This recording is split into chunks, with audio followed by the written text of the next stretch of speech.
All hail a beard, it's your boy Big Beard B, and we are back for another edition of Big Beard Business.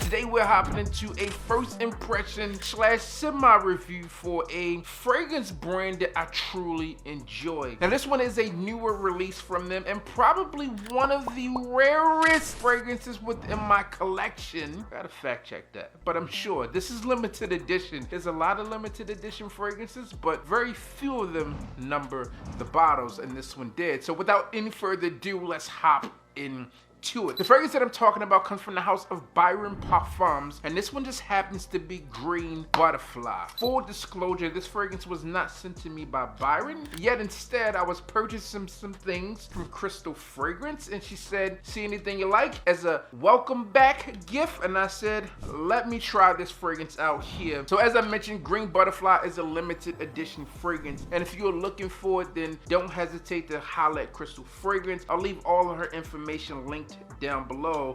This one here is number 328 out of 2,500. That is it, and then they are done. Now the presentation is standard to what newer Byron Parfum presentations look like. You got the sleeve, which happens to be this green, and then it opens up here. Your bottle here is green with the butterfly on in the back, and this is highlighted in gold, which I really like the green here, and I like the colorful aspects that Byron has done with the red for Mula Mula Rouge Extreme, and then also the blue for the traditional Mula Mula. Also etched here in the back shows you your bottle number, which is 328. I need number 1. Ready to do a switch for someone for bottle number 1, just so I can say I got it. When I think of Byron Parfums in terms of the fragrances that really jump out to me, your Mula Mulas, the Chronic, Black Butterfly, this scent here is different. This is a lighter offering from Byron, and I'm not mad at it. This scent here though, what I will say, is a unisex scent. When I first smelled it, I was like, okay, this one leans a little too feminine. The second time I smelled it, I was like, whoa, I could see myself wearing this fragrance. And the third time I wore it, I was like, this one is really, really nice. Byron does a wonderful job, and when I talk about Byron, it's Parfums, and they do a wonderful job when it comes down to what they're doing with these fragrances here, and this one's really good. Now, what I'll say has been a continuation of what we've seen with Mula Mula, Extreme, Pirates 2.0. There are a lot of notes that come along with this one, so we're going to dive into it and just let you know what to expect. In the top of this fragrance, you got iris, orange blossom, citrus, and chocolate. In the mid here, it has white musk, you have aldehyde, you have suede, vanilla, and jasmine. And then in the base, we have sandalwood, patchouli, exotic woods, and then also some vetiver there in the base. Overall, I would say that this is a dope scent, and I do enjoy it, but as I mentioned, this one does lean a bit feminine. Now, as I mentioned in the top here, there's that chocolate that's said to be within this fragrance, but it doesn't come off as a chocolatey or gourmand fragrance at all. To my nose, it's almost undetectable, but it probably adds a little bit of structure to the overall component here. For me, where this fragrance really comes to life is the mid of the scent. You begin to get some of that vanilla here, and it is also creamy, soft, airy, and there's this powdery feel to it. Now, when I think of the iris that you get with the top of this fragrance, I thought initially that it would be something like Dior Homme in terms of that iris that you get there, but it's a very different iris, and this scent really does well. Like, I really do like this fragrance. The powder here, it's not like Johnson & Johnson powder. This is more or less like something that is like more elegant, more high class, but it just ties back to what you would get from like a baby powder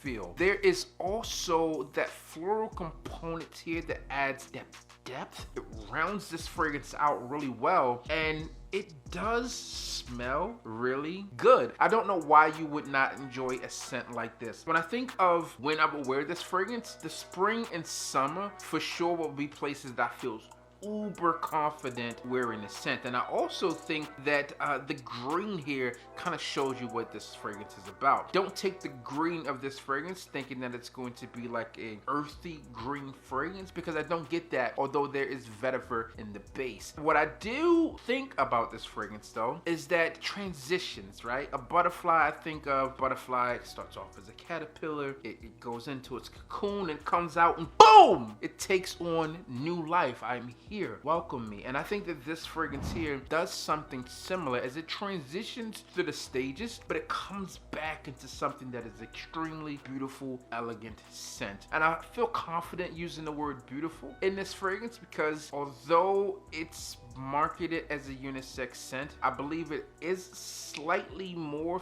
feminine leaning, but as you heard me say, I would feel super confident wearing this fragrance. And it did take about 3 wearings of this fragrance for me to really get there. Like, yes, this is it. Iris within this fragrance, again, like you would think Dior Homme-esque. It's not. This is in a league of its own. Now, what some people may gripe about is the price point. It's $310, 75 ml, but it is a limited edition, so you do have the luxury of saying, you ain't got this. Maybe. To anyone else, it's not the 2,499 other people that have it. You would have the luxury of saying that you ain't got this. And I think that that probably adds to the component there. And you know, it's different because it's not one that you can maybe go out and try a lot. There's probably a few sites out there, check out Crystal and some that you could go through and test a fragrance like this out to see if it's something that you would add in. But for me, this one is a go, and I do enjoy